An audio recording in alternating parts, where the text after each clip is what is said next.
Your grandmother said this, but did you understand the deeper meaning? Welcome to the channel where ancient Shona sayings meet modern life. Here we unravel powerful Zimbabwean proverbs in English, unpack their hidden meanings, and show how their timeless lessons still guide us today. So today we continue from where we left. So we are on series 2. So today the first proverb we are going to look at is Rinonyenga, Rinohwarara, rinosimudza musoro rawana. What does this proverb mean? It literally means men who are courting a potential partner should not show their true colors until they've won the woman. So I'm going to give you a short story just to illustrate the meaning of this Shona proverb. Chipo, a Zimbabwean woman living in Birmingham, met Tendai at a community event. He was charming, always bringing her gifts and saying sweet words. Chipo liked him and started dating him, thinking he was kind and honest, but Tendai hid his true self. He was lazy at home and argued a lot, though he kept his secret during their courtship. After they got married, Chipo saw his real behavior. He stopped helping and often complained. She felt betrayed, and the tension grew as she wondered why she didn't see this earlier. Chipo's friend reminded her of the proverb Rinonyenga, Rinohwarara, rinosimudza musoro rawana. Men who cheat in courtship get tired and get caught later. Chipo realized Tendai's charm was a mask. She confronted him, asking for honesty. Tendai admitted he'd hidden his flaws to win her.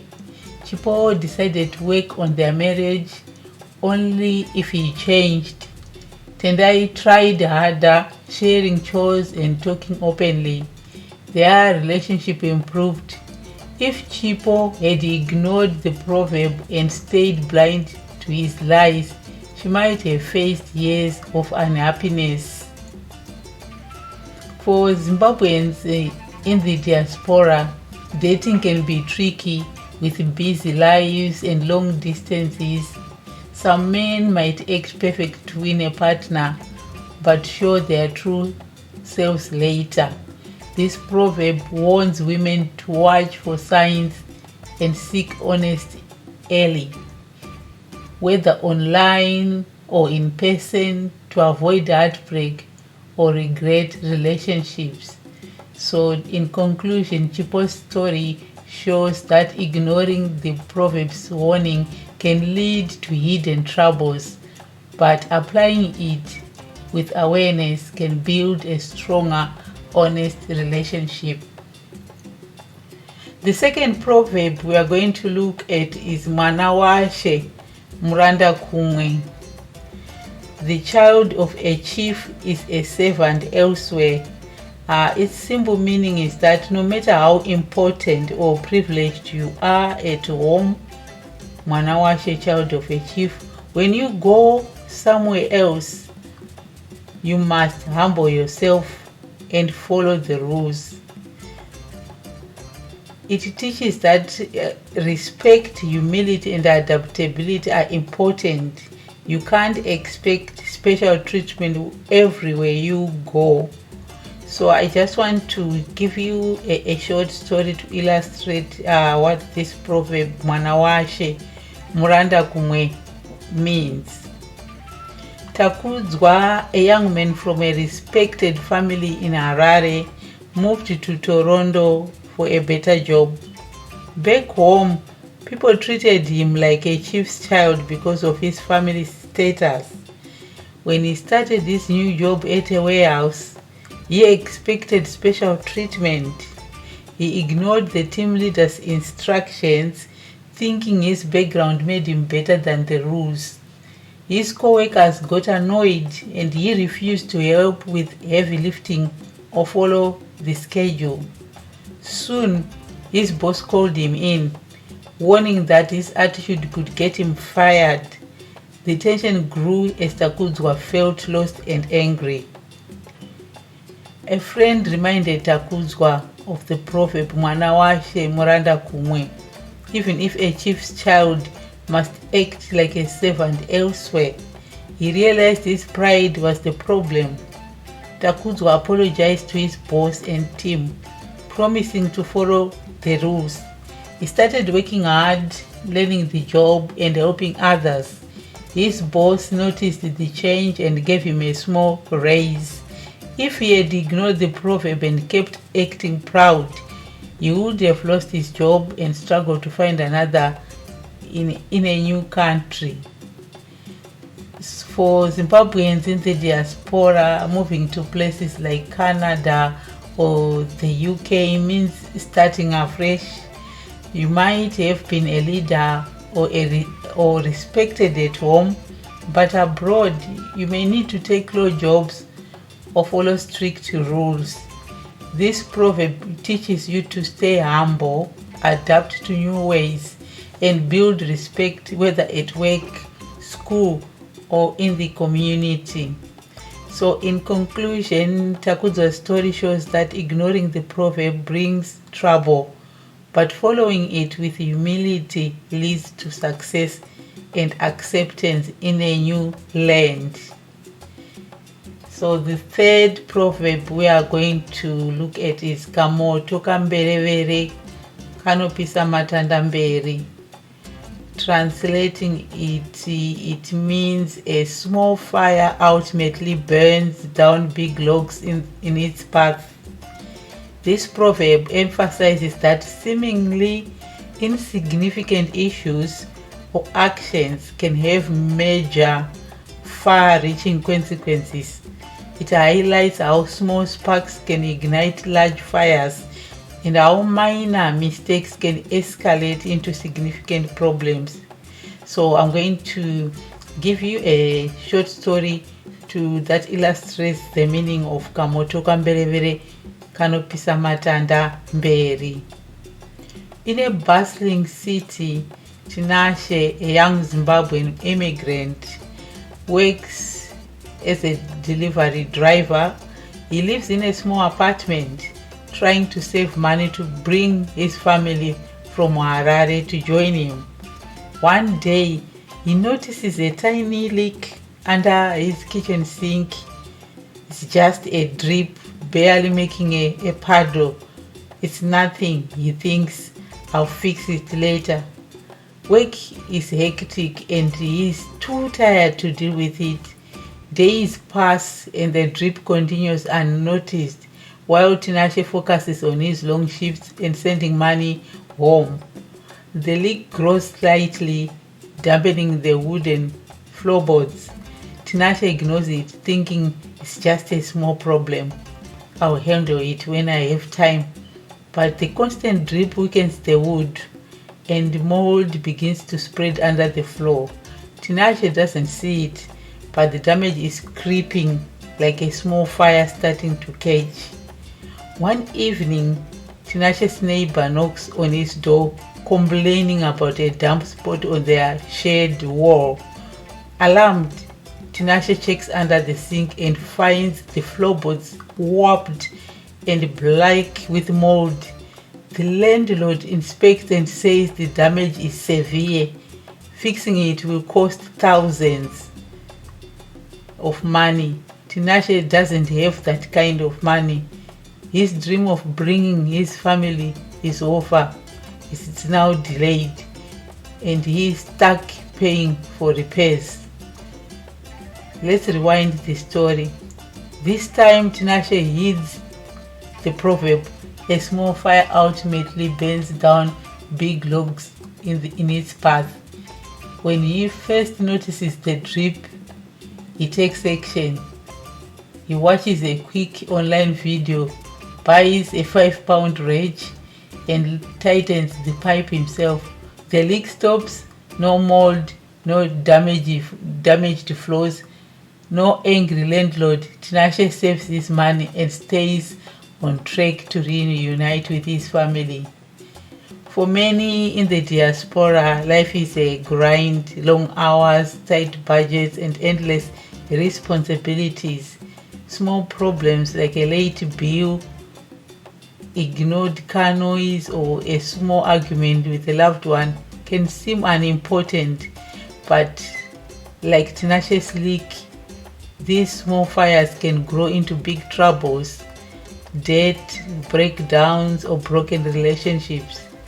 The proverb reminds us to act quickly, no matter how small the issue seems. A quick fix today can save a big dream tomorrow. So the other proverb we are going to look at today is Mbeva Zhinji Nyama. Too many mice have no lining for their nest, or too many cooks spoil the broth. It means that when too many people are involved in a task, especially if they are not well coordinated, the work is likely to be inefficient and ineffective. So I'm going to give you a short illustrative story that brings out the meaning of this Shona proverb, Mbeva Zhinji Nyama. Lindiwe, a Zimbabwean woman living in London, runs a small catering business for community events. She is known for a tasty sadza and stew. When a big wedding orders food for 200 guests, Lindiwe is excited but nervous. It's her biggest job yet. Her cousin Tapiwa hears about it and says, "Don't worry, we will all help." Soon, Tapiwa invites 5 friends and relatives to join the cooking. Everyone shows up in Lindiwe's tiny kitchen, each with their own ideas. One auntie insists on adding more salt to the stew. Tapiwa wants to use her own spice mix. A friend starts chopping vegetables without checking the recipe, while another changes the sadza's water ratio. The kitchen is chaotic. People argue, pots overflow, and ingredients run out. Lindiwe tries to manage everyone, but no one listens. The food is late, the stew is too salty, and the sadza is lumpy. The wedding guests complain, and Lindiwe's reputation takes a hit. Rewind the story. This time Lindiwe remembers the proverb, "Too many mice have no lining for their nest." She thanks her family but chooses only 2 trusted helpers who know her recipes. They plan carefully, divide tasks, and work as a team. The kitchen stays calm, the stew is perfect, and the sadza is smooth. The food is ready on time, and the wedding guests rave about the meal. Lindiwe's business grows with new orders pouring in. In the diaspora, we often rely on community, but too many voices can create chaos. Whether planning a family event, starting a side hustle, or organizing a church gathering involving everyone without clear roles can lead to mistakes. The proverb teaches us to keep teams small and coordinated. A few focused hands build a better nest than a crowd of mice running wild. The last proverb is Ganda Nyama hazvienzani neasina. So translating it means having skin and meat is not the same as having nothing. In other words, half a loaf is better than none. So I'm going to give you a short story that illustrates the meaning of the Shona proverb, Ganda Nyama hazvienzani neasina. Kudzai, a Zimbabwean student in Toronto, dreams of becoming a graphic designer. He works part-time at a cave to pay for his studies. One day, a customer impressed by Kudzai's sketches offers him a small freelance job designing a logo for their new bakery. The pay is only $100, far less than Kudzai hoped for his first gig. Frustrated, he thinks, "This is too small. I deserve bigger projects."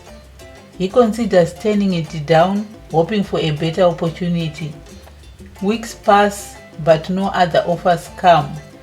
Kudzai struggles to pay his rent and his confidence fades. He feels stuck, like he's getting nowhere with his dreams. Rewind the story. Kudzai remembers the proverb, "Having half a loaf is better than having nothing." He accepts the $100 logo job, even though it's small. He works hard, creating a stunning design that the bakery owner loves. The owner shares Kudzai's work on social media, and soon 2 more local businesses hire him for bigger projects. The $100 job, though small, opens doors and builds his portfolio. Kudzai's rent is paid and he is one step closer to his design career. For many, life feels like a race for big wins, a better job, a dream house, or a perfect opportunity. It's easy to overlook small chances, like a low-paying gig, a short course, or a small favor. But the proverb reminds us that something, even if it's not perfect, is better than nothing. A small step forward, like skin and meat, keeps you moving, while waiting for the perfect chance can leave you empty-handed. So that's it for today's series number 2. Let's meet next time as we explore more Shona Proverbs. My grandmother used to say this proverb, "Ane Ganda, ane Nyama, azvienzani neasina," when reminding me to be satisfied with what we had during those days. How did your elders use this wisdom? Share your family stories in the comments, especially if you are keeping these traditions alive abroad or wherever you are. Tell me in the comments how these proverbs guided your biggest decisions. Share these proverbs with someone who needs to hear them, especially children who are school going. They love the proverbs because they learn them at school and do a lot of homework. So if you want to stay away from being nagged to help with homework, this is the right video to share with them. Tag a friend who embodies this wisdom. Bye for now and take care.